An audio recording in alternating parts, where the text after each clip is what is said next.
এর উপরে কুমড়ো চাষ এবং ধুমা বা তোড়া চাষ কীভাবে করলাম তা দেখাবো আজকের এই ভিডিওতে। আমি আমার ছাদের ওপরে এই দুটো একসাথে লাগিয়েছি এবং সঠিক পরিচর্যা করার ফলে আপনারা দেখতে পাচ্ছেন কি পরিমাণ গাছ ঘেরে নিয়েছে ছাদের ওপরে।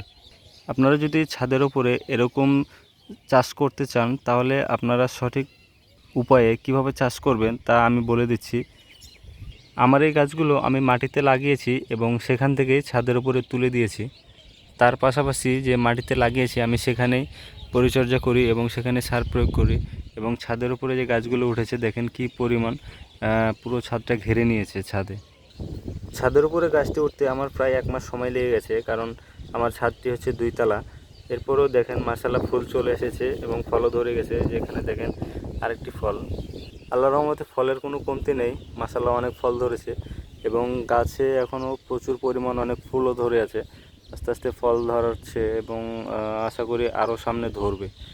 আপনারা যদি চান তাহলে ছাদে এভাবে যে কোনো গাছ লাগিয়ে আপনারা সবজি চাষ করতে পারেন।